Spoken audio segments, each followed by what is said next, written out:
Hi guys, I'm Katie Room from periapsispress.com, where I review indie sci-fi and fantasy books. Normally you'd see my face, but I'm too lazy to set it up tonight. I'm sorry. Quick note, coming up very, very soon on my website will be a brand new review of Dawn of the Black Sun by Tim O'Burnham. Can't believe I have not read this yet, and it definitely delivered, so I'm very excited to tell you guys about it. Today, I am going to share with you guys some cool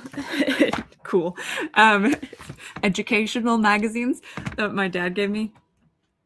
Been an elementary school teacher for a very, very long time and was cleaning out some materials, and I was like, yes, I want those.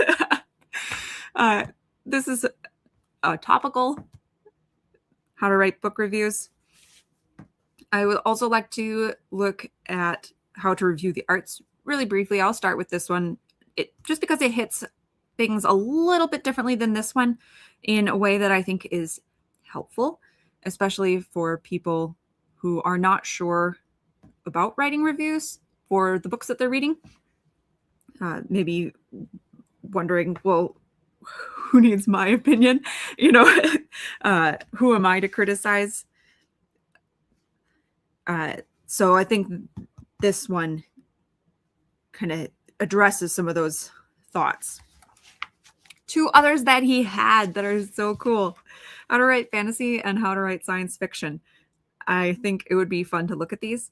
I try to keep my channel geared towards readers, but I like fantasy and sci-fi, so I might take an episode in the future, not tonight, to look at these as well, if you guys are interested.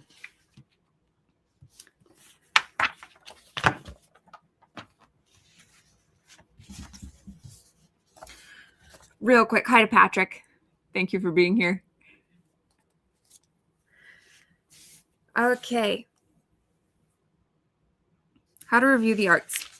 This one is, I don't know if you guys can see this,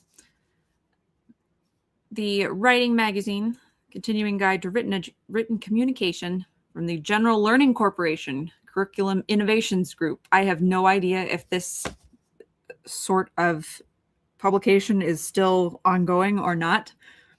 I did a really brief Google search and couldn't come up with anything.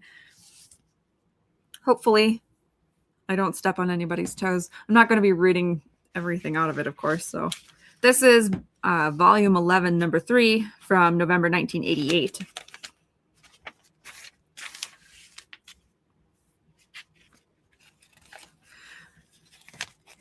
Couple of quotes to start this article on how to review the arts. It starts kind of in a classic way, right? I remember my dad teaching how to write a paragraph. You start with sort of like a personal hook. That's kind of how this starts. All right, on your feet. I want some confessions right now. How many of you wrote book reports on Silas Marner and claimed to adore it? I did like that book, so... How many of you told friends that you loved Nightmare on Elm Street when you really thought it was the ultimate gross out? What's the matter here? Ashamed of your opinions? Worried you won't blend in with the uncritical crowd? Afraid Silas Marner is your teacher's numero uno favorite novel? Reviewing the arts takes guts, and too many Americans, said New York Times writer recently, are cowards in the face of art. And then it talks about people I have no idea who they are, telling us what we like at the movies. We let library books tell us what we should think about classic works of art. And we don't let ourselves get up close and personal, especially when we're writing about established masterpieces.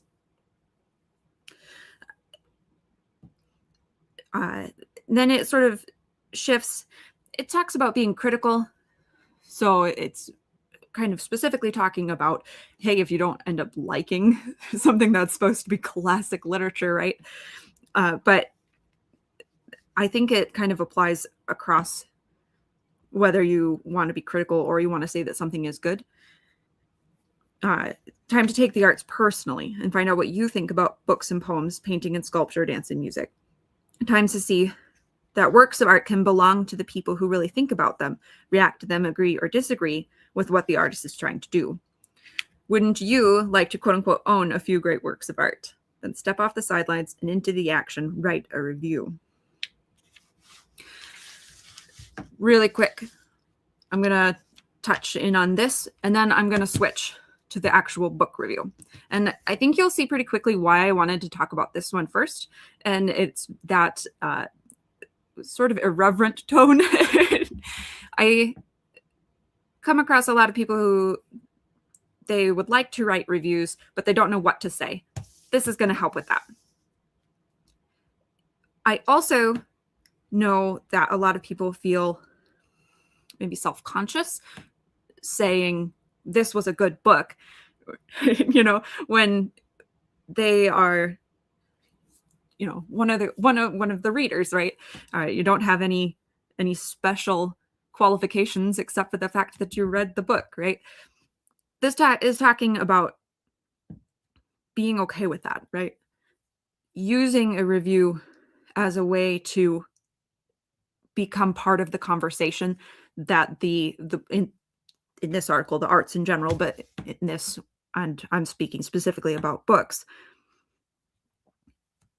that the context that the book is taking place in, by reviewing something, you can begin to be part of that. You can take ownership of part of that conversation. And I think that's an interesting way to look at it. What makes a review? It isn't just a report on the book or performance. A review is a statement of opinion delivered in a personal tone and style, supported by selective, not too long, and specific facts or examples from the artwork under review, and intended to persuade readers to read, or not, a book, or at least to agree with the reviewer's point of view.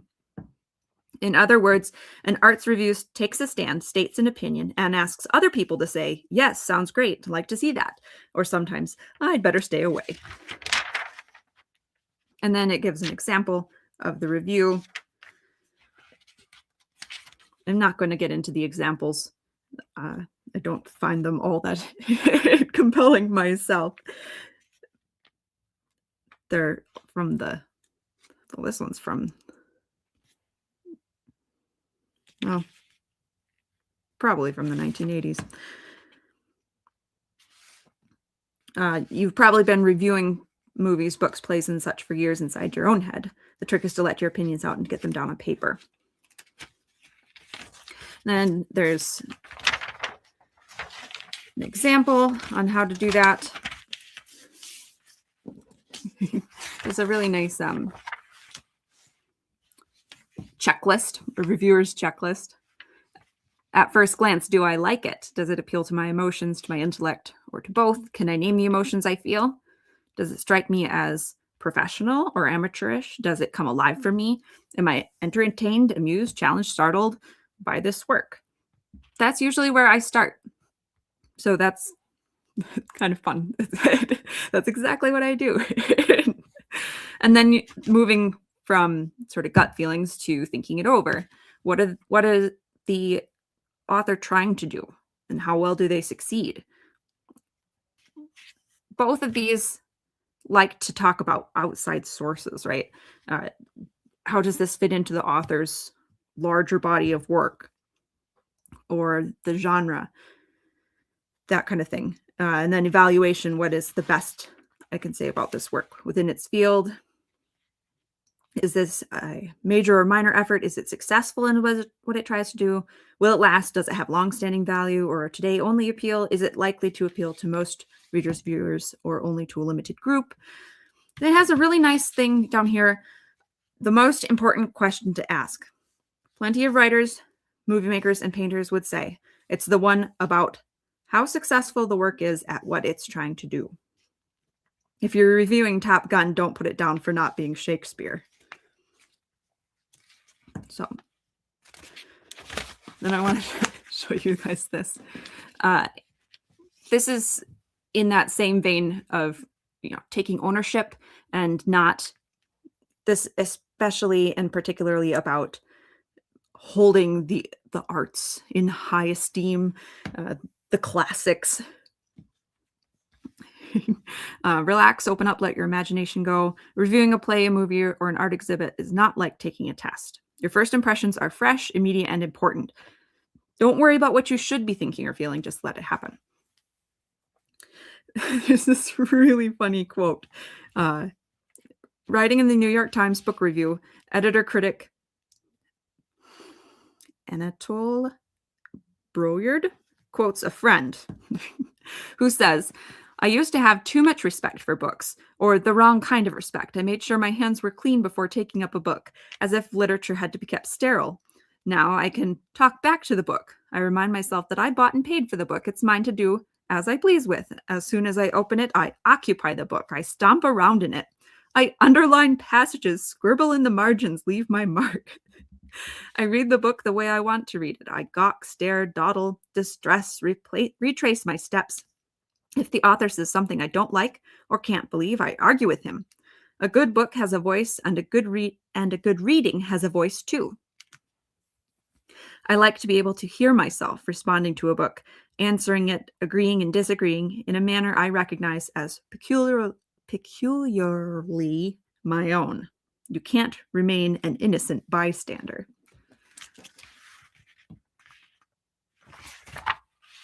That is How to Review the Arts, 1988. And I think, like I said, I think that is a good way to approach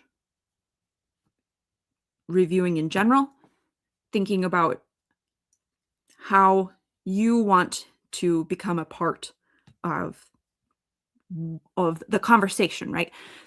Reading is really a very unique sort of experience where you have the author communicating a story to the reader.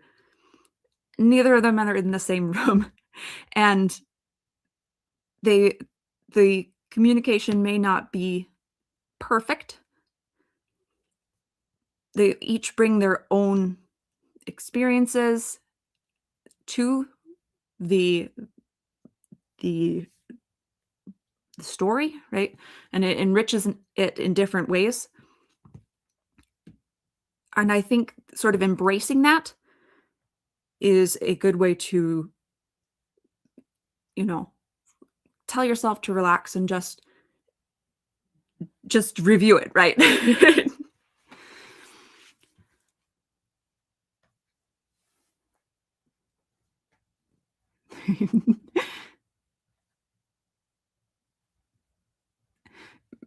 Patrick's in the chat. I appreciate you. I like how simple that magazine is. No 32 ads on every page. Wave of the past. Yes, but this was an educational magazine, so I'm sure there wasn't. And we do have, this one has a wrapper, which is clearly selling to people like my father, I'm sure. This magazine and other publications. There's all kinds of stuff in here.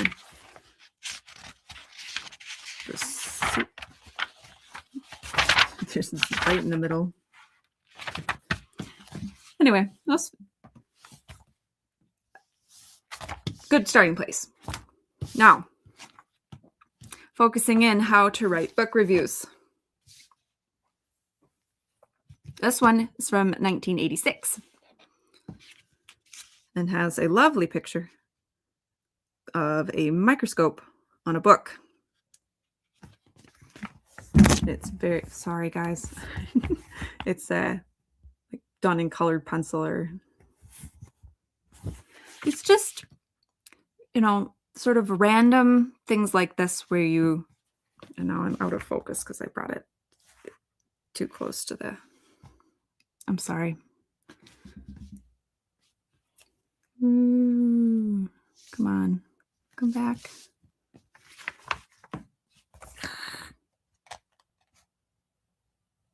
Come on.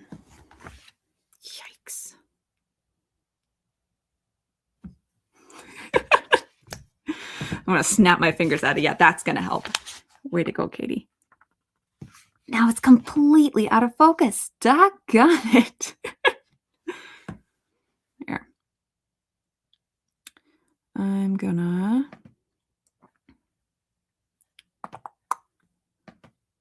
try this. Come back, come back. Why did I do that?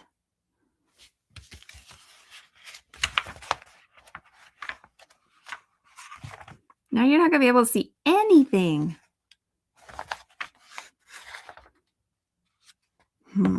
Okay. I'm gonna try one more thing, guys. I apologize.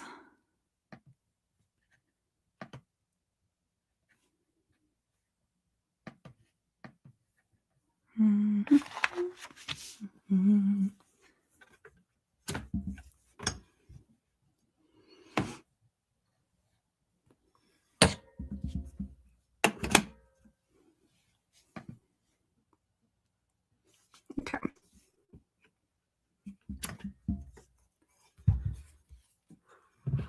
Okay.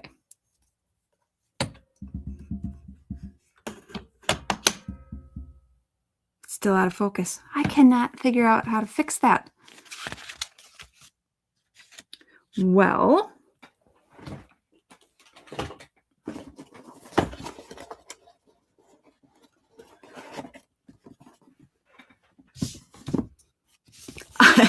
yes, I am. Bop it up a couple. I got like a box. Holy cow, I cannot believe this. The irony is not lost on me.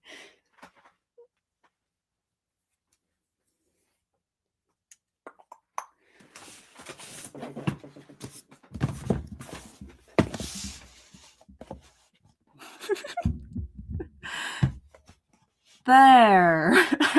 Good grief. Patrick says, cover the camera for a second. Maybe that would work.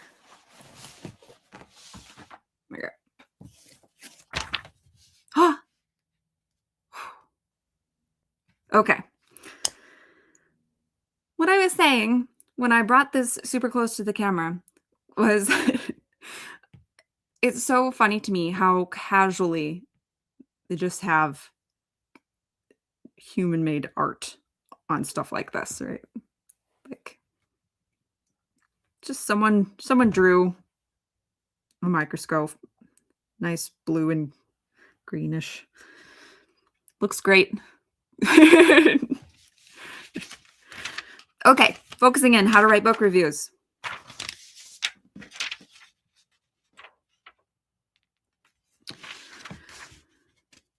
You Be the Judge, Writing Book Reviews by Jan Farrington. Starts off with some sort of gut reaction quotes. It made me laugh. Books about Hollywood really bore me. He needed to give his woman characters more to do in this story. I didn't want the hero to die in the end. I like anything with a science fiction angle. And then she moves into the actual article itself. You loved the book, or you didn't, but are these comments enough for genuine lit crit, literary criticism, or the analysis of a work of literature? That's a very, very fancy sort of hoity-toity way of then saying like the second part. Are these comments enough to let the prospective readers know something about the worth of the book? The first level of judgment, a personal reaction grounded in your tastes, preferences, and prejudices, is just the start of a critical look at a piece of imaginative writing. First impressions can be important and correct, but they may say more about you than about the book. Blah, blah, blah. Your personal reaction to a piece of writing is of value. After all, writers measure the success of their work by its effect on individual readers. But once you have given the story a chance to work on your mind and heart, pull back, be objective, and be your own judge. And it talks about how doing this sort of criticism can improve your own writing because, of course, this is the writing magazine. And they think that everyone who reads it is going to be trying to write themselves. Gives a couple of examples and talks about how different they are. Rules of the game, the reader's court. The following are 10 not so easy rules for judging someone else's writing. Whether you are reading for your own understanding or to write a review of the book, use these guidelines to move beyond a merely critical eye to vision. I think these are pretty useful. So the first two are basically read the book. The first one is, immerse yourself in the book. They recommend reading it in one sitting if possible. It's not possible with a lot of fantasy. Give the author a fair chance to pull you into the world of the story. And the second one is very similar. Be patient. Someone has said reading a novel is like moving to a new town. It takes a bit of time to know who people are and what's really going on. Don't the common quit after one chapter or one page or one sentence, that kind of engagement bait type posts you see on X. That's not really a useful way to engage with a story. I very famously DNF books very, very aggressively. I usually give at least 10% of the book before I do that, just to give it a chance to get going. The next couple are talking very similarly to reviewing the arts about what the story is trying to do with the sort of instruction of be fair to the author. Today, many reviewers are too willing to cut a writer down to size. Try to gauge what the writer is trying to do and how well he or she does it. Read and judge imaginative literature on its own terms. It can't be read or judged as documentary-style realism. The story is true if its internal reality brings the experience to life for you, even if that reality involves unicorns, trips to Mars, or people quite unlike those you've known. It would not be fair to criticize, for example, Gulliver's Travels for being unrealistic. And then the third one, still sort of in that same vein. Rather than argue with the artist's theme, choice of setting, or characters as a critic, decide how well the author handles those.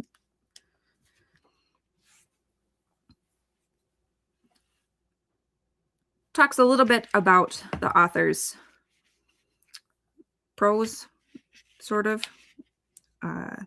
Listen to the language of the writer. Recurring words or phrases may clue you into the patterns or themes of a story. Very true. Then there's this really nice little snippet about analyzing your sort of gut feelings. Be specific. If something strikes you as good or bad, analyze it. Is the character too slapstick for the rest of the story? Is the writer's use of a dialect distracting? Are there too many coincidences in the plot?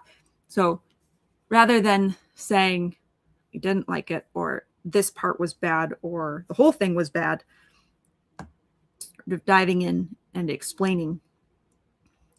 This is where your adjectives, adverbs are really going to come in handy. Getting to that specificity of what it is that is bothering you. And it's really easy when something is wrong, right? If a character is too slapstick, he sticks out like a sore thumb, yeah, you're going to notice it and you're going to have something to say about that. But do the same thing when you think that the story was good, right? Okay, what was good about it? Why did this work so well? What did I like about this character? And even if it is difficult at first to explain that, trying is an important exercise because it is really easy to identify things that are bad. And because you've identified them, it's often very easy to then explain them. We have a lot of practice at this. We do it naturally. But explaining in detail why something is good or why you liked it is more difficult. So I definitely recommend spending some time there in the analyzing your gut feelings part. And then it talks about going outside. The first one that we looked at did that as well. The writer's background, previous work, published interviews, current literary trends, recent works with similar themes. I always identify tropes and genre expectations in my reviews, sort of for this reason. There's a broader context that readers are bringing to the story, and that same context an author can be interacting with either to subvert or fulfill expectations. So it's useful to be thinking about those. They're really big on taking notes, highlighting stuff that you like. Later, if you write a review, you can look back on these passages. I usually don't do that myself. I can think pretty well when I'm doing a review. If I want to pull a specific passage, usually on my Kindle, I just search it up and pull it up. So I don't usually have too much trouble finding what I'm looking for. In some ways, it's both harder and easier with a digital copy because you can just search words. But sometimes I don't have exactly the right word, or the word's too common. Whereas with a physical book, I would remember the approximate point of the story, closer to the front cover or back cover, where on the page, was it left or right? Like I would know that. Anne says, I love being the judge. This is great. And the last thing they say is, don't give away the plot. Remember that your readers haven't read it yet. I always say in my reviews that there's going to be spoilers, and I try to put them down lower on the review page. Like, the farther you read in my review, the more likely that you are to trip over them. I like to dig into themes, and sometimes that involves breaking down what happened, especially if something unexpected happened. Okay. Oh, yes. Okay. This is when they move into an example. Writing a review. So they're going to talk about The Lonesome Dove, a major new novel, 1985, by writer Larry McMurtry. I know nothing about this. I have never heard of it. If there are people who read great American novels or Westerns, maybe you know more than I do. They recommend doing all the homework, right? Like that, finding out about the author and stuff before you open the book. And I just can't be bothered. I think so. Nowadays, I do a quick search if someone sends me a book, or if I'm going to pick up a book. I do a quick search. Does this person use AI to write their books? But otherwise, I'm not really interested in their credentials for their genre or whatever. Here are the three things, the job in simplest terms to do, that your review needs to do. Describe the book, communicating the story's tone or quality, and then pass some sort of judgment on its worth.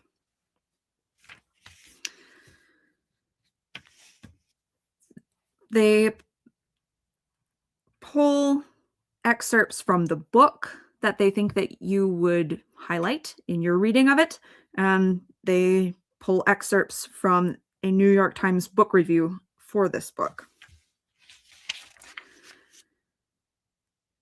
The opening is the most hoity-toity New York Times book review thing. Patrick says he's reviewed that book, Classic Western Story. Very nice. I would be interested to hear your thoughts on what they had to say about it. But in the opening, it's like talking about the romanticism of the American cowboy, you know, and it seems mysterious that so rich a subject has not produced a great novel. Perhaps it has become so stylized that there's no juice left in it. Note how the reviewer quietly inserts enough biographical data to inform the reader about McMurtry's credentials as a good writer and authority on the Wild West. The peg for his review is, in part, this question: is this the great Western novel we've all been waiting for? Patrick, was it? Goes on to give a sketch of the novel's action and create the right pictures in the reader's mind to give an indication of the tone of the book. At its beginning, Lonesome Dove seems to be an anti-Western, the literary equivalent of movies like such and such. The novel's title comes from the name of a godforsaken one-saloon town on the dusty South Texas plain near the Rio Grande. And then in your review, might the following passage make you have similar thoughts about the diffusing of the glamorous cowboy myth? This is what a great American novel should be. So for your own context, right? They start with posing this question. The question is this a good book? It's a fancy way to ask it. It's a very specific way to ask it. But that is the question that all book reviews are asking. Everything that I put on my website, I say yes to that. And the question is more, is it going to appeal to you? So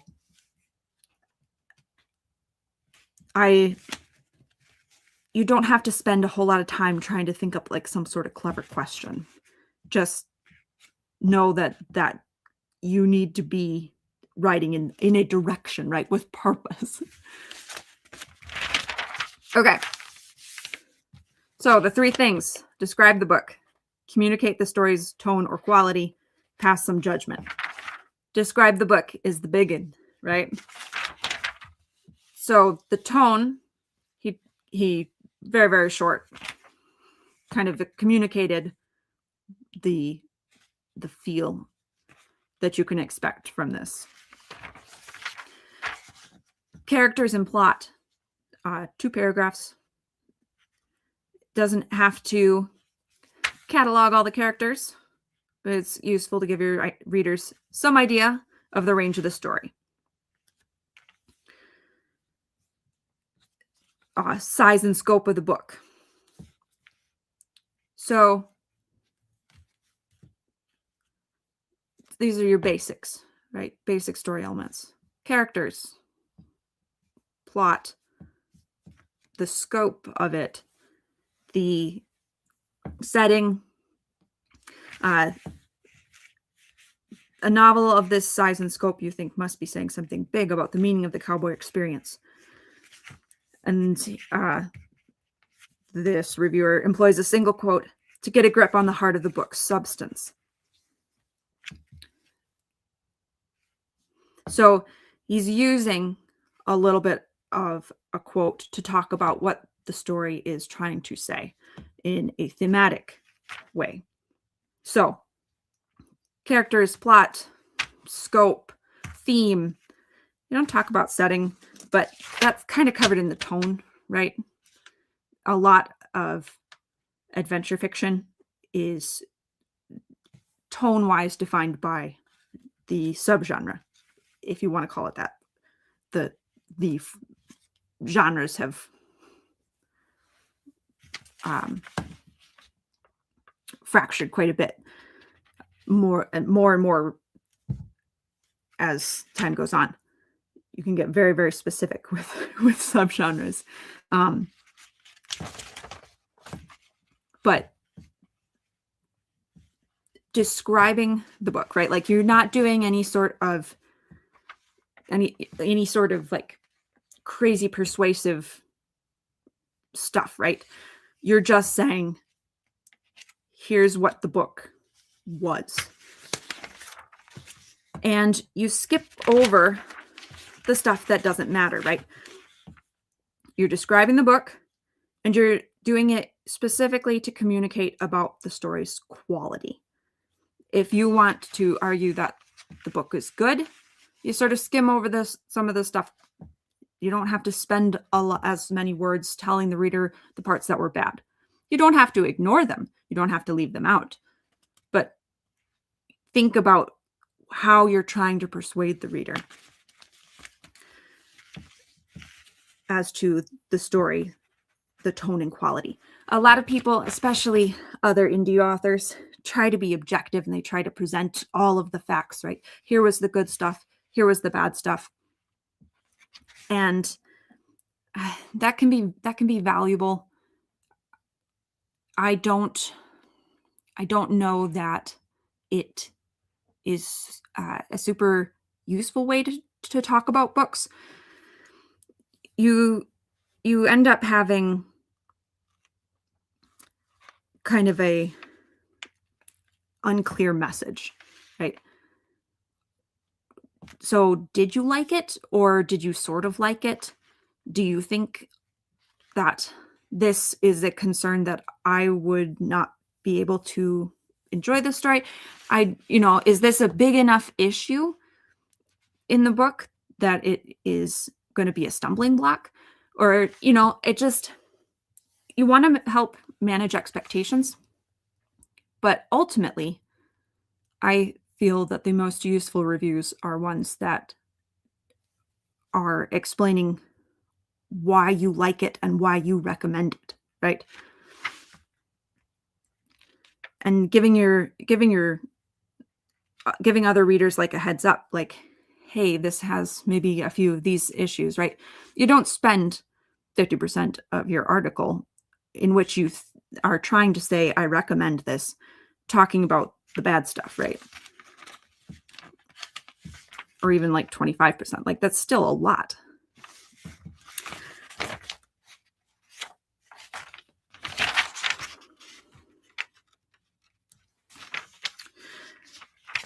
So, as this reviewer is presenting these pieces of the story, right? These different elements, the characters, the plot, the size, the scope, the tone of the work, he is building his argument. Is this a good book? He's answering that question. And then ultimately comes to his conclusion, right? The judgment. The reviewer must reach a judgment on the worth and success or failure of the book. Does McMurtry's big novel come across? Yes, says Lemon. The writer is able to give his readers a sense of the brutality and the glory of that time and place. Answering the question he implied early in the review, Lenman concludes this way. For now, for the great cowboy novel, Lonesome Dove will do. And then summarizes the three things that this review is supposed to do. Describe the book, communicated something of its tone and quality, passed a judgment on the worth of the book with the addition of and the writer's degree of success. You can absolutely say, yeah, it was a pretty good book, but I don't know if I'd call it great, right? That's a fine review. Just have in mind that you are crafting your argument for your judgment as you're presenting the elements of the story. Above all, he has passed beyond the I love cowboy stories stage of book reviewing and given the rest of us a real feeling for the objective worth of McMurtry's novel. It's the kind of writing we want from the Critics' Corner. It respects the book's author. It respects the reader. This review underscores the true function of criticism. Good criticism is not mere nitpicking. Rather, it is studying how an author's imagination works to create art through words. And this kind of study can be enormously useful to us as writers. Again, this is written for writers. When we make the effort to read in a careful, critical way, we develop our own imaginative processes and sensitivity to the possibilities in writing, gain a broader perspective on the kinds of things writers and writing can do. When we learn to read others' writing critically, we gain insights into our own. So that's a nice little encouragement there for my indie author viewers to, put in the time, do some reading, and then do some reviewing. I recommend doing that. It's good for everybody. Then do it yourself. If possible, you and a classmate might read the same book to see what similarities or differences will appear in your two reviews. I really enjoyed doing the book club with Patrick, Michael Caine, Jonathan Sugar joined us last time, Hannah. Listening to what other people liked and disliked about a story that they read at the same time as me is a lot of fun. And that is one of the things that I really think that we can do as, mutuals on Twitter or friends online in other spheres. Indies struggle with connecting in a way that has momentum, right? A reader can read their book and it can feel like an isolated incident. And then another reader can read it and maybe a lot of time has passed between those two reviews that they get. But for a reader coming to the story for the first time and seeing those two reviews, they can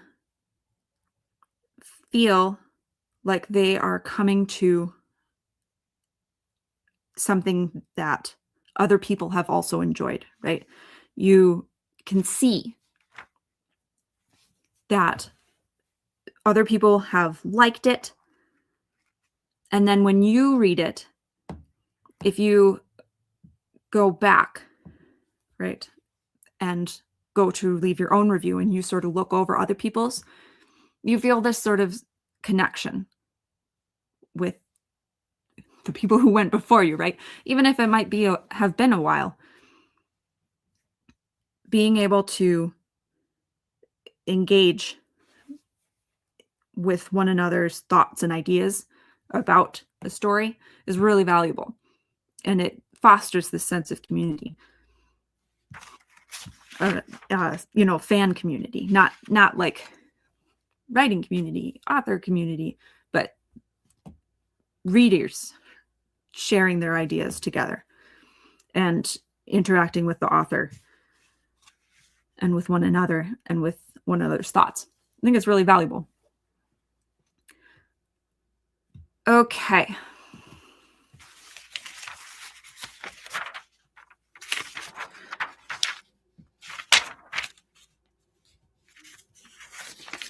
I think that is all I have to say on that. I'm going to pull this one back up.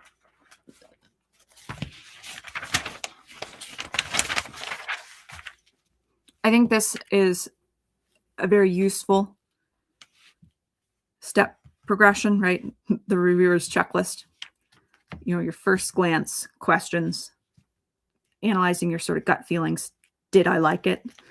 Thinking it over. Why did I like it?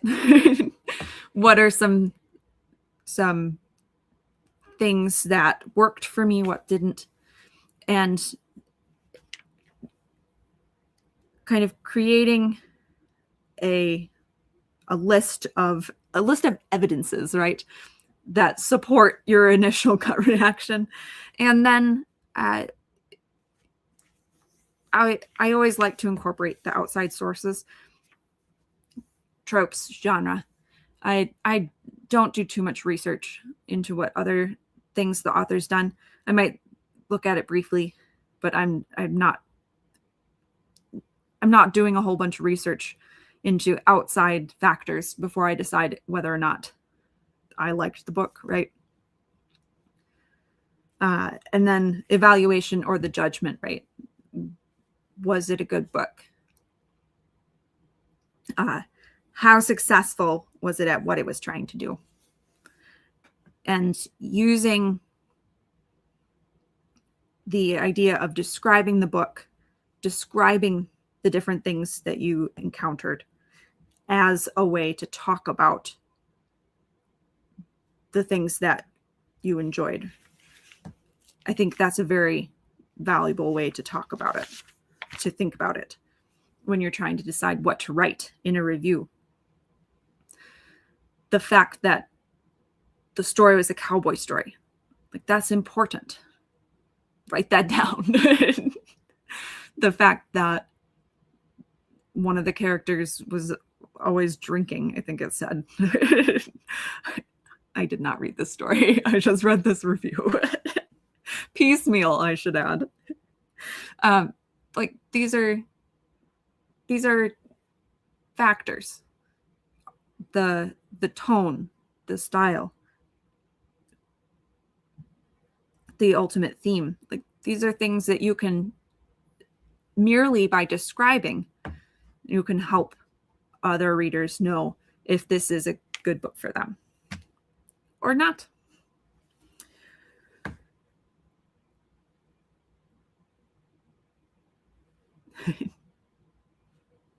Anne says, it's famous enough for me to know its name and I ain't a Western girl. Yeah, I've never heard of it. I'm very, very much sci-fi fantasy, and I've not read a whole lot else.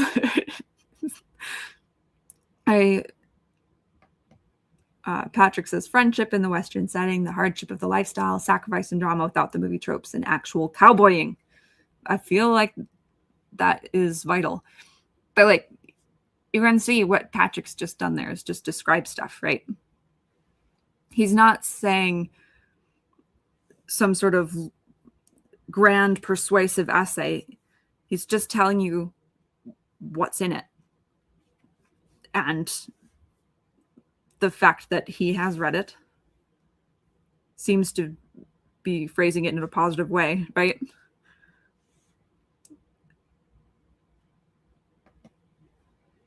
Can whet your appetite for it. Okay. Thank you guys so much. I hope this was fun and useful. And I encourage you guys to write reviews. Make it your own, like How to Review the Arts said. And, you know, this one is a lot about how to, you know, write the sort of detailed review in a you know, literary criticism, hoity-toity sort of way. And that's what I went to school for, so that's the way my reviews are. But it can just be a statement of your opinion, right? I liked it is a valuable review for other readers. It is a data point. Not only did they read the book, not only did they come back, not only did they type up, I liked it, and hit send, right? Someone else did all of that. They were invested enough in the story at the end of the book to do all of that. They're like, that's an extremely useful review. Okay. Like, subscribe, comment. Let me know if you guys liked looking at these, if you would be interested in seeing these. 1984, How to Write Fantasy. 1982, How to Write Science Fiction.